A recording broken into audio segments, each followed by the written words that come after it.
So guys, anybody have any open questions regarding previous session?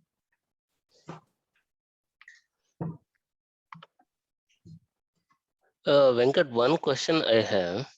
Yeah, please go. I mean, we have created that hello world, right? I mean, in that hello world, I mean, is logger is required? I mean, without logger also, I mean, directly from listener to payload we can use, right? Set payload. Yeah, that's correct. I just put it for introducing a I log. mean, logger is used for just, I mean, that whatever, I mean, error message or some message, it will log into that. I mean, is that correct? So that's correct. It's not mandatory. Okay. So I just introduce the components one by one component. Okay. So the logger is the important one actually whenever you are trying to deploy into production, right? So only the logger is to do some kind of a troubleshooting, right? So before going to database, what you are getting, after database, what you are getting, right? So we debug in the, for example, once you deploy into the cloud, right? Whatever the environment, it might be production, it might be non-production, whatever it is, right? So only the way is somehow the partial kind of the troubleshooting. That's we'll get to know what information we are going to push to database, right? So after database or after a target system, what information we are getting from them, we can just log it and then we can verify it, right? Okay. So straight answer to your question is not mandatory, but it's better to have wherever required. So this is not the right location actually. But before going to any the complex customization, right, it's better to have some information. For example, so think like this: you are hitting the workday, you are fetching some data, right? So it's better to mention the size of the records inside the logger, so that once you've gone through your server logs, you will get to know how many records are getting logged from the database, from the workday, how many records we are getting. You can see in the logger, right? Okay. So any other questions, guys?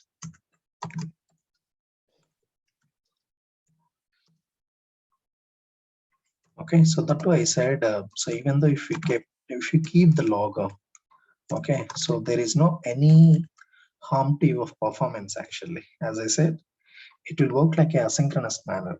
Okay, asynchronous manner in the sense, it's kind of a hit and forget. Okay, your cursor, no need to wait for that actually. So it will just hit it and then continue your next component actually. So meanwhile, it will execute internally. Okay, so that it won't, your performance, it won't kill. Okay, but make sure, so when you're trying to use this logger, right, the only you should not, entire payload you should not display it actually. For example, as I said, you are fetching the information from the Salesforce or Workday, entire records you should not populate in the, meaning if we keep a payload, right, what is the problem here? Entire payload get displayed in the logger, so that may be the kill the performance. Okay, but if you can able to the find somehow how many records you are getting, right, or else so you can keep some hard code here, right? So that way you can keep it actually. Okay, and then in the previous session, one of the question was asking somebody, right? So in the last moment I answered it. So yes, guys, whatever the log4j here we have mentioned, it will reflect on the server logs actually, whatever the server logs, right? So here, if you, when you're trying to deploy it, right, so the logs, the server logs, right, the JT server logs are coming, right? So similarly, when you're trying to deploy into the cloud, so you can see that our the runtime server, whatever the server, right, you are using, so that mule runtime server, that logs will come. So this will override our runtime server logs actually, not for your logger component. Okay, so hope you can try it actually. You can try it, so put a info level, put a debug level and try it here, so that whatever the logs you are getting, right, so that will get changed, the server logs, not your component logs. Okay, so any other questions, guys? Are we good? Flow creation. So hope you guys familiar with the drag and drop feature as well. Okay, So last time we tried to deploy our application. Let's try to run in a debug mode and understand more the structure of the message, guys, what you are getting, and then what are the no, the parts of the when you're trying to debug it, right? So what are all the structure, what is the structure, and what are the parts actually, what is the attributes, what is the payload, variables, all these things we'll try to look into it. So let me try to run in a debug mode. So either you right click on your application, right? You can see it here. There is a debug as mail application, right? Or you can right click on the canvas. This is nothing but a canvas we already discussed. Right click on your canvas and deploy your application. Okay. So here I'm just removing breakpoint. You can see it here. Add breakpoint. So this is in a 4.3.0. You can see the breakpoint. So in 3.x and then earlier of 4.x as well, there is an option called toggle breakpoint. Both are same, guys. Either you can use a breakpoint or toggle breakpoint, both are same. Okay, so wherever you want to stop your cursor, right? So for example, I just want to, whenever the request came, right? So here is the exposure, right? So the listener we published, right? The port number, protocol, all these things. So whenever the cursor reach my flow, I just want to stop here so that you can just put the breakpoint on the top of the component. So here you can see that whenever you're trying to run in a debug mode, so this window will come up, guys. It will change the perspective of your Anypoint Studio, right? So whenever you try to click yes, you can see that it will change to the debug perspective. Okay, if you want to go back, you can switch to the mail design perspective.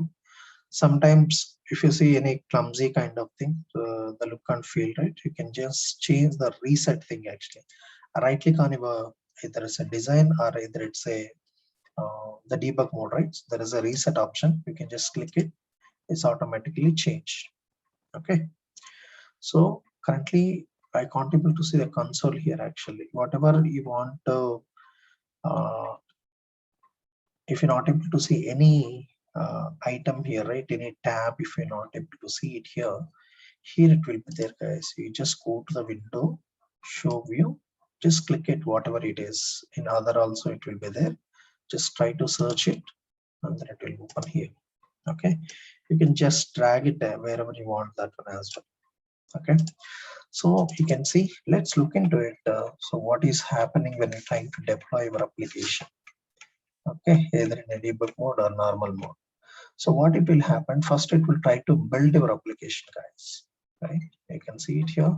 So it will get build your application and then it will try to deploy once build success, right? So it will try to deploy it.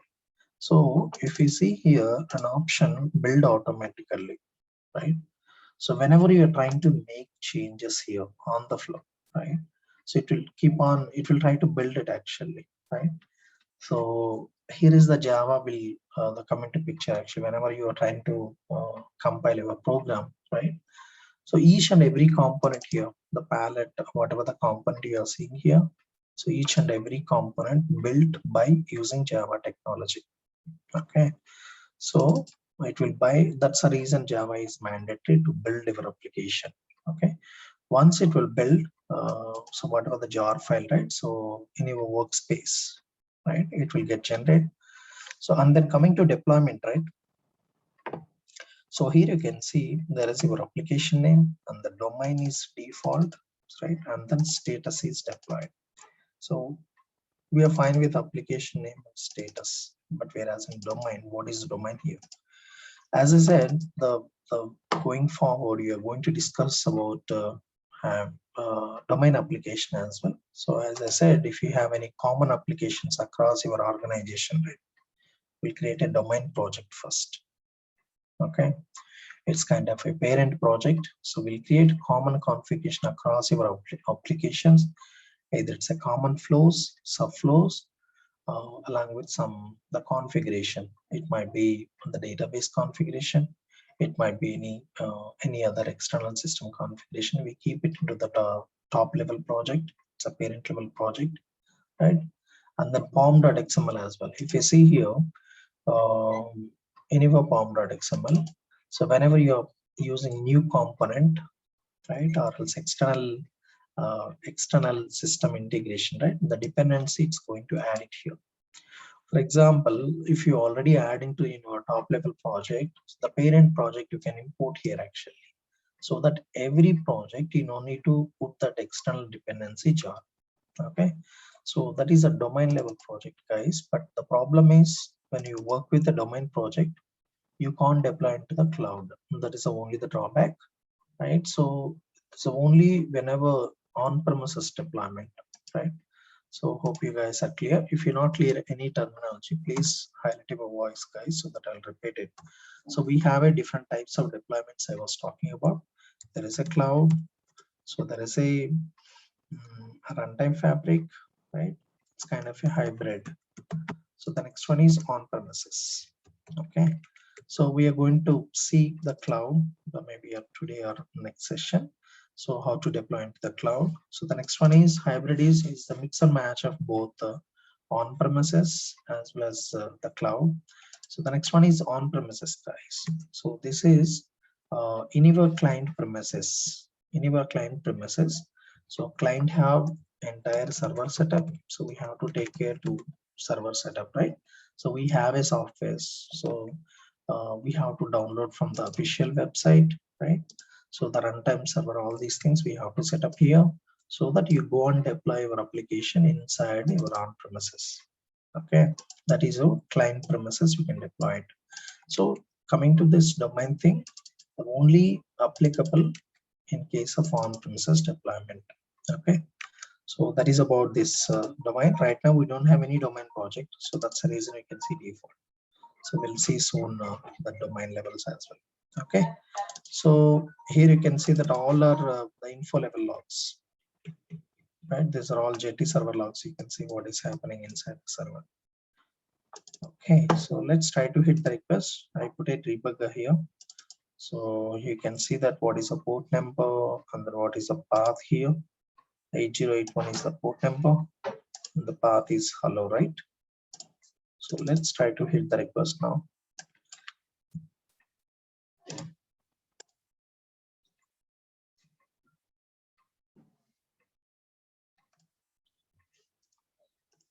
Okay, HTTP // localhost 8081 hello.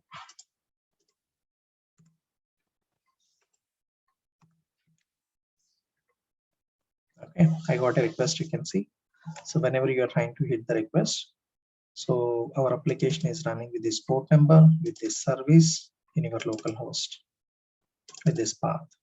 Okay, so that's the reason. So hope I'm assuming you guys are clear about the client server architecture as well, because whenever you're trying to hit from the client, the server side, it's already running our application so that it can able to receive that request. Okay, so here is the listener. Actually, that's the job of the listener. Whoever requested, the listener will take care, listen the request and take it to the responsibility to send back the response as well. Here you can see that arrow, right? Event driven architecture. Once the receive the request, so according to arrow, it will give it to the next level of things automatically. Event will raise and it will give to the next level, and finally you can see the response as well, right? So your HTTP listener will take care the responsibility once done all the customization, and then it will send back the response. Okay, so now I can see, so our cursor gets stopped here. Okay, let's look into it. So in a debug mode, right? We are in a debug mode right now. I'm just expanding that the mule debugger, the tab. Okay, so here you can see, guys, there is a logger, there is attributes. Under the attributes, many things are there. So we'll just come back the attributes, and then you can see the correlation ID and then payload and the variables. You can see that right now we don't have any variables defined, so that you can see that 0 size is 0. So and one more thing, guys, here the MuleSoft favorite Java object is nothing but a map. So keep it in your mind. So always whatever you are getting, right? So it's always coming like a map. Okay. So what is meant by map? So map is nothing but a key value pair, guys. Okay, so map is nothing but a key value pair. So this is the one of the collection object.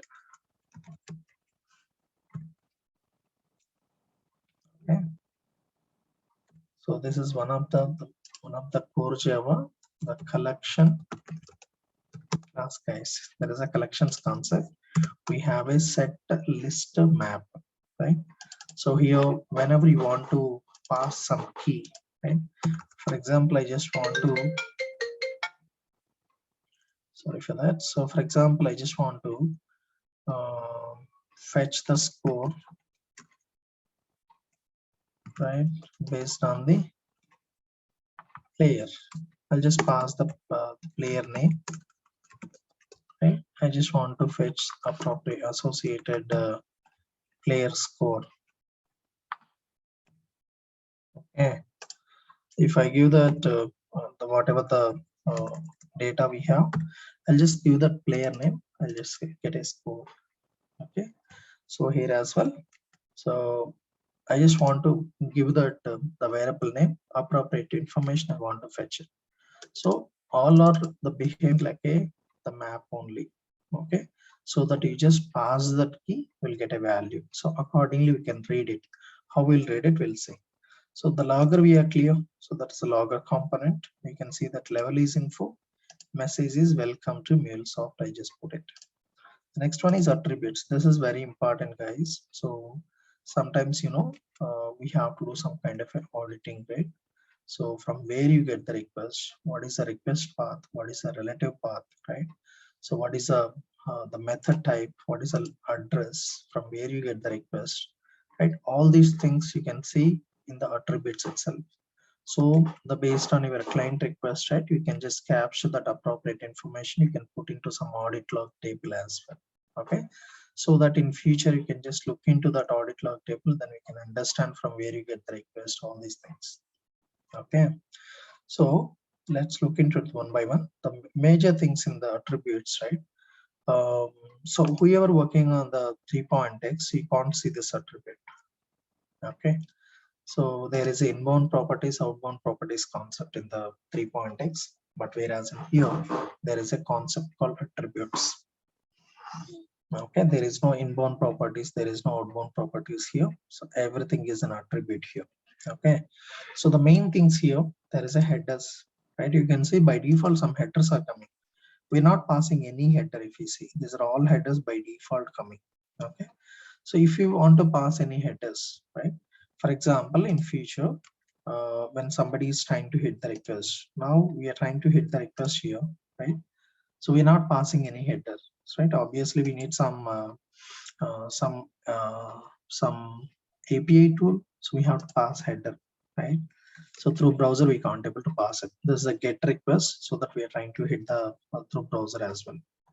So if any headers we are getting from through any API tool, but eventually from our client, right? So once we'll receive that headers, right, we can able to read that headers and proceed to the next level, right? For example, any token validation, if you want to do it, so they might send that the bearer token, right, auth token, so they can send via headers, right? So we can see that header here, right? So if you want to read that headers, what you can do is, I'll just introduce this x plus y equal question mark, guys. Try to understand here. Evaluate data wave expression. Okay, so here is the DW language. We'll try to familiar with that one. So whatever you want to read that, right? On fly, if you want to make a syntax, you can use the data wave evaluator, right? For example, I just want to see what payload I am getting here. You can just type payload here. So I'm just making syntax. So click evaluate. I'm not getting anything here, but you can see that the media type, the start / start, right? Any type kind of thing. So coming to the attributes here, I'm just typing attributes here, what attributes I'm getting. So I think almost the more than 10 plus attributes you can see. I'm just clicking here. ATTRA. You can see that all the attributes here, right? Right, out of this, I just want to read headers. Only headers I want to read it.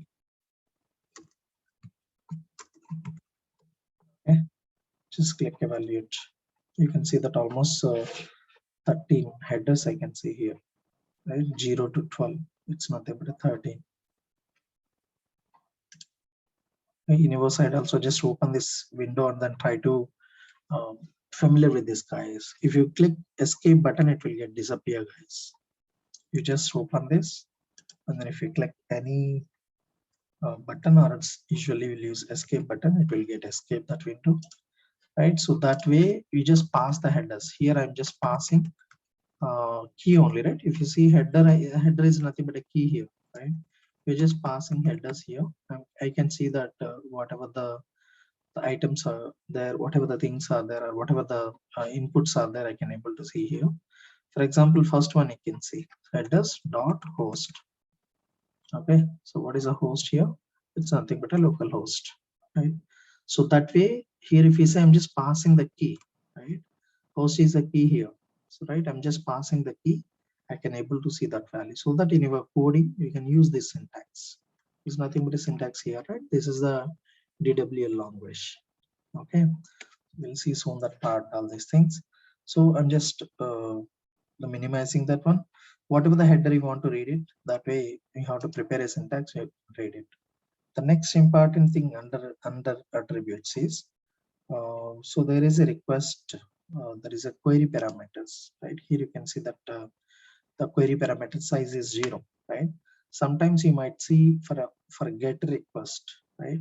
So for example, user want or else client want um, so some kind of the list of employees they want to fetch it, right? So it's which is nothing but a get request. They'll pass some query parameter. Okay, so how it is look like query parameter? Let me just open here. So you can see here, I can see some account. I just passed that question mark, right? So emp id equal to something like this. I just want to fetch 101 employee information, right? If you see here till here, so there is nothing but a URL, right? Path, protocol, and then local host, all these things, host details. But if you see after my path, I can just put it a question mark and emp id equal to 101, right? So which is nothing but the query parameter, right? So whenever you try to pass it, you can see that one, the list of query parameters here, you can see. So it might be, there is a URL length restriction, guys, for the browser, right? So for get request especially. So the way under within the restrictions, right, you can just pass number of query parameters. Okay, so all the query parameters you can read it here. Okay, that is about query parameters. So similarly, you can see that URI parameters as well. So that is also important. Sometimes, you know, so you can receive that URI params as well. Here is the URI params. Apart from that, whatever the things you want to read it, from where you are getting the request, which address, you can see that. And then similarly, path, scheme, right? That is also nothing but a protocol. You can see all these things. I'm just minimizing that one, so that way how to read it. And then apart from that, you can say the correlation ID. So which is nothing but a unique ID. It is the MuleSoft by automatically get generated that correlation ID, which is nothing but a unique ID. Sometimes if you want to track it, right? For example, somebody requests my API. I just want to track that one. So the entire transaction. So this is the unique ID get generated. Usually the people will take care to generate their own instead of depending on this one. So either way is fine. Actually, if you want to generate your UUID, usually people will prepare their own UID will generate it universally unique, the particular the UID. So hope you guys are familiar with that one. So they will generate it each transaction, so that unique value, right, which is nothing but a unique value will generate it, will track it accordingly. So similarly here as well, so there is a correlation ID by default. You can see, you can capture it, you can put into in your logs or wherever it's required, right? So you can just capture that one. So the next one is payload. That's very important. So what data you are getting. So right now we are not passing any data, which is nothing but a get request. So where you are saying it's a get request or post request or put request or the patch request. open even any point this particular HTTP listener. So right now we fulfill with only general, right? So let's jump into advanced level. So here you can see that allowed methods, get to, post. That means, so we are not restricting any method type here, right? So you can see that with the comma separated, you can pass multiple method types as well. Okay. So what is method type here? If you go and see the postman, I can see these many method types: get, post, put, patch, delete. The frequently used, these are all the methods, guys. First 5 we can use frequently. Get is for some information I want to fetch from that API, or you can say server. I just want to fetch some information from the server. I just want to list of employees information or particular employee information, right? I want to fetch something from the server. So post, I just want to create a new employee. So that means you have to pass some body. You have to pass some body employee information so that employee get created, right? Or else order get created. I just want to track order, right? So that time we'll go for a post, something you want to create on the server, right? Or something you want to ingest the DB, so that you have to pass the data. So that is nothing but a post call. The put and patch for both are updates, right? So when you'll go for a put, when you'll go for a patch is for a partial update. So for example, I just already employee is available. I just want to update their status, maybe active or inactive, right? I just want to update that partial information, so that you will go for a patch. There is a put. So I just want to, irrespective of either modifying or not, right? I just want the entire record get updated based on the unique ID, right? Based on the primary key. I just want to update that entire information, then we'll go for a put. So the next one is, so the delete as usual. So usually the people will go for a soft delete, or else if you want to delete, you can just delete entire record. I don't want to continue with this particular employee. I just want to delete it, or else I just want to make a column called inactive or inactive.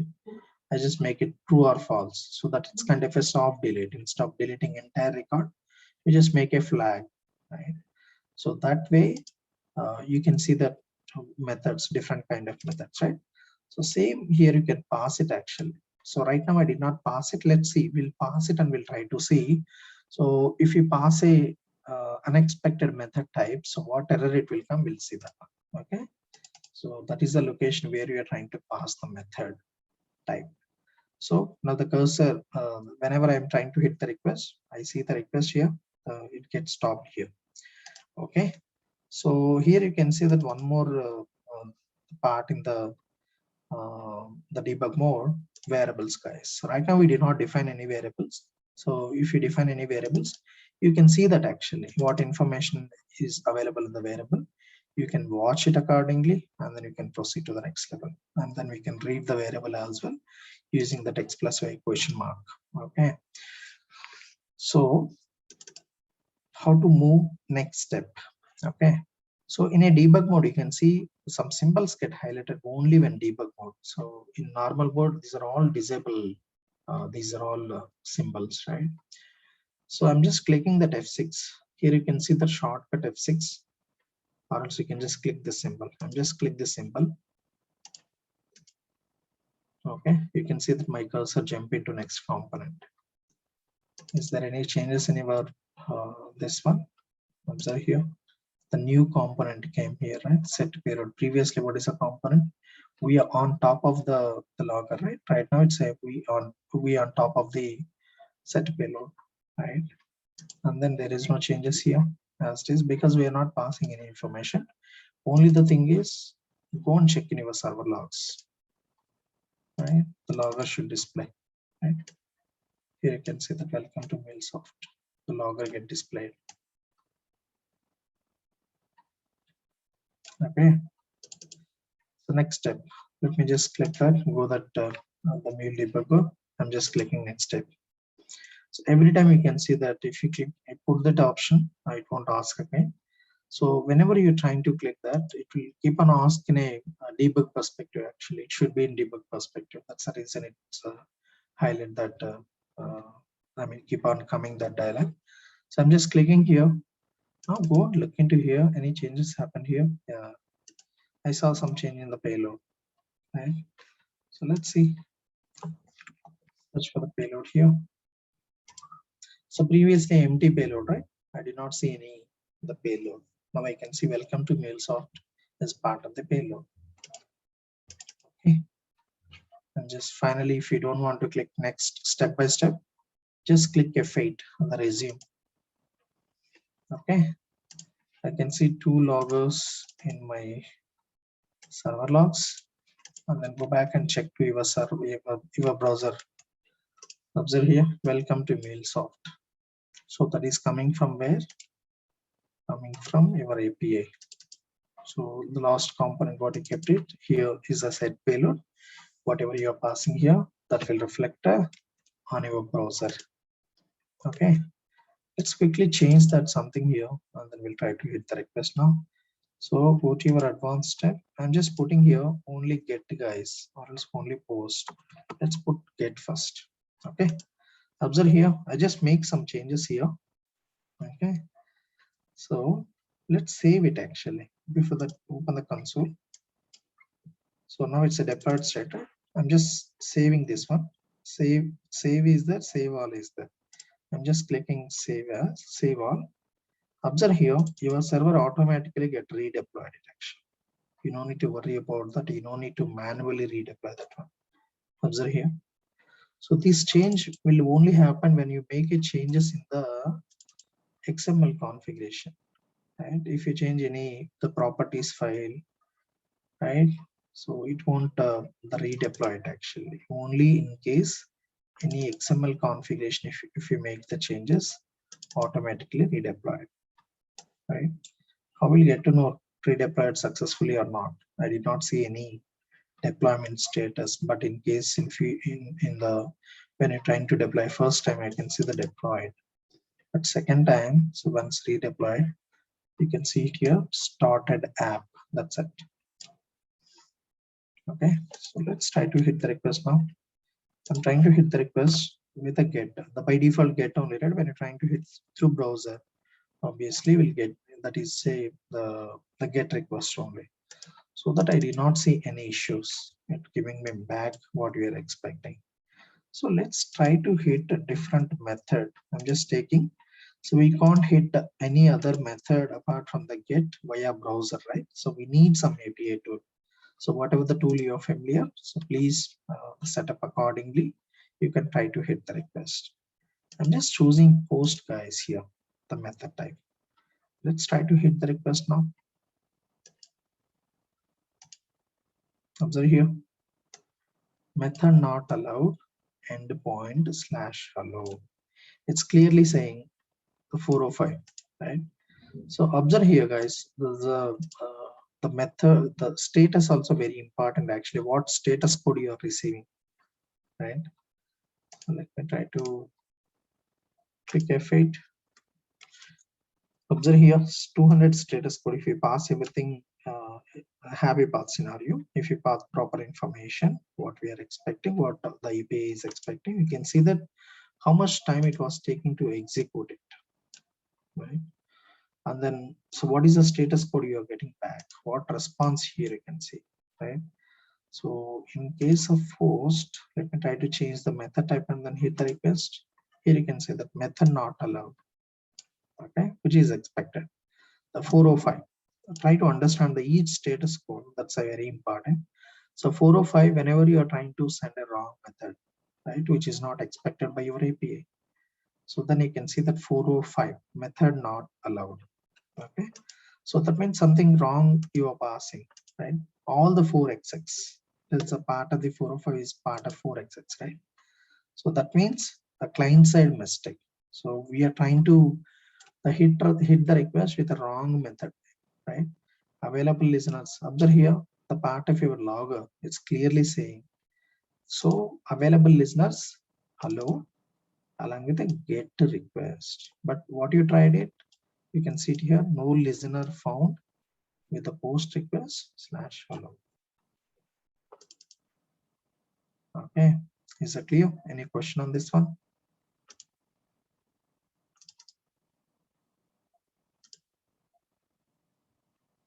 So now you are familiar with the debug mode.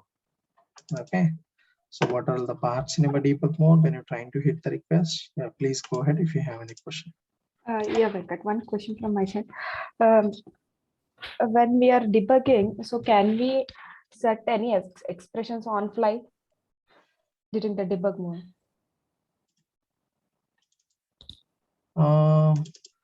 So that's actually on fly. You can't make the code changes actually, but we So can just for make some debugging expression. purpose. Yeah, Yeah. we can make some debug expression and then yes. So that is the usage of the data wave evaluator actually. You can make it some expression. For example, I just want to put it whatever the payload I'm getting. I just want to see the payload size. I just want to see that some kind of the function I can apply it, right? So for example, splitting or trimming, right? So some kind of a string function apply on that. Yes, we can apply it. So that's the reason here is the debug mode actually. You can try to prepare a syntax. So for example, I can't write direct syntax here, right? First I will verify the syntax on fly. So if it is everything is working, I'll just take that one, put into another component. Yes, correct. Yeah. That we can do it. So and what is that data wave? We saw in the evaluated data wave expression, right? So what is that mean? Yeah. So actually here we have a component called data wave in your palette. Just go and search for the data wave here or data mapper or transformation. So here is the component. There is a transform message. Okay. So here we have a DWL is the language here, right? So DWL is the language here. So the purpose of the DWL language here, so we can communicate between the components here. So we can say it's a processors. So here each processor we can communicate so using the DWL language, right? Whenever you are seeing that debug mode as well, right? That is nothing but a DWL language. Okay, so we'll see soon. I'll just take a separate the multiple POCs I created, how to read the variables, how to read the payload. So what is the syntax? I'll highlight that one, everything. It's the part of the DWL. Okay. So straight answer to your question, the DWL is a component here, meaning DWL is a language here. So whenever you are trying to use this transformation, internally it will generate a .dwl. That is a language get generated. Okay. So, but whereas in your on fly, you can see that x plus y equal question mark, that is a DWL expression, evaluate data expression. It will help us to prepare a syntax, what information you are getting, right? If you want to do some customization on the fly and try to understand that one. So syntax preparation and then take it that one and put into any component actually, because all the components supported this particular DWL language. Okay. So you can just put it here and then it will, whatever the customization you put that one, right? It will execute it and it will proceed to the next level. Okay. Is that clear, guys? Yeah, Venkat. If you are clear, let's try to pass some query parameter and understand. Sorry, Venkat, I have few questions here. Yeah, go ahead, please. First one is in the log, console log, I was seeing that there is a cluster configuration and cluster mode disabled. What does it signify, Venkat? So we don't have any the cluster here, right? So we are in a local mission. So there is no cluster configuration. Yeah. Yeah, the question is other way. That means, so when you say a cluster mode, how is it actually look like? So are we going to run it across the cloud between the many and tag them as a cluster, like many projects are running under a single domain? Correct. Actually, so right now we have a single server here, right? So there is no number of nodes here. We can call it as a nodes here. The naming convention. So right now we are just deploying into a single node. But when you're trying to deploy into cloud, we can choose that how many workers we can choose it, how many nodes we can choose it as per your the traffic, right? So for example, so you deployed one API, some sales get started if it is a sales related API, right? So the based on the seasonal business, right? So it might be increase the number of requests obviously we have to increase the number of instances as well, number of nodes as well, number of workers as well. So by default, in MuleSoft, there is a load balancer. Okay. So beyond that, so there is a clustering also, you can do it. So in your on-premises, if you want to do some kind of a clustering, right, number of servers, you can make it in a cluster, right? And then you can hit the request actually. Okay, so right now part of this one, so we are just deploying into a single node. So there is no cluster concept here. So we have a the AnyPoint platform. Once you logged in, we can make it all these things. We can make it a cluster. We can make it a domain project, meaning okay, domain address, right? And then you can enable the load balancer, right? All these things, auto scalability, we can enable all these things. We can see that admin side. I think that will be our one of the future topic of discussion. Correct. Yeah. Okay. I was just but caution, there is a limited actually, because we are using a temporary version, right? So there is a limited on that one, but I can show you that one where you have to make a cluster and all. Okay. Okay. And the second thing, Venkat, when you are going through the flow, definitely we would be more curious to know how much time has been taken from the each component. Okay. So if in a case where you are hitting the DB and it is not coming back, might be a reason of improper indexes or such things, and you are not getting the query response immediately. So you would like to know how much time has been taken from the each component where it is stuck. If it is a synchronous call, yeah. So in that case, will that be also available in the log, this logs? So actually, so there are a couple of things here. When you're trying to integrate with any other vendor, right? Usually the mandatory things we have to calculate it is the before hitting to that component. After hitting that component, we'll calculate the time actually, right? I mean, so what you're saying is the next deep level actually. First thing is when you're trying to integrate with any other vendor. For example, I have a client. So client will request to the MuleSoft. So MuleSoft will think like this: Node.js. Node.js will talk to some other server. I'm just putting like a the Postgres, right? Postgres SQL, right? So these guys should respond back to me whatever I requested, right? Usually the time calculation is here, individual system. So the performance team will come into picture. So these guys will, they may calculate each system how much time it will take it. So we have some SLAs, right? So client will give some SLAs, okay? So within a each request, right, it should respond back within a 3 seconds, right? Any request it is, either it's you are going to create a post request, either it's a get request or get all records as well, right? So they will give some 3 seconds SLAs so that we can first will identify it.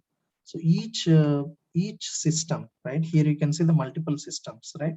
From client to MuleSoft, how much time it is taking here in between client and MuleSoft, right?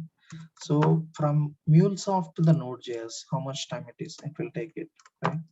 And then from Node.js to the database, how much time it will take it, right? Our the intention is, meaning our things are, so here usually what we'll do, whatever the flow, whatever the integration will done.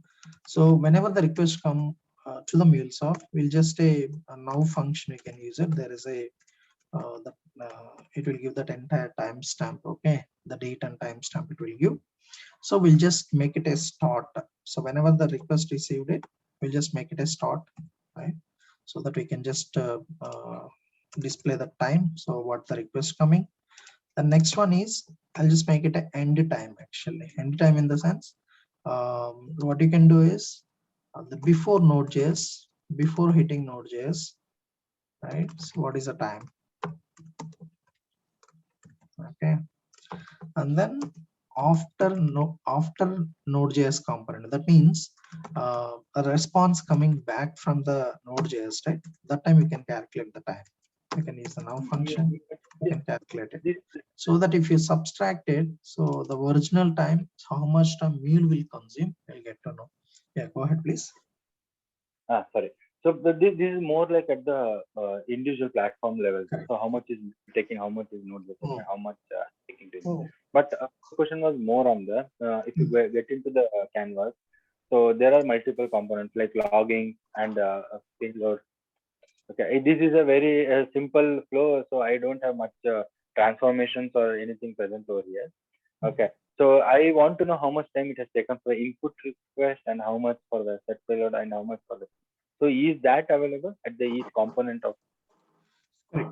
You have to put it actually. Now function you have to use Okay, it there also, before okay, the there also yeah. In component logger, after that. in logger also you can just put it now function, or else you can just put it a variable. You can just capture and then display it so that you can understand. But by default, it will not display it actually how much time it is taking. But so right now we are just debugging actually. That's the reason you can see some maybe it's a 3 seconds or 4 seconds, right?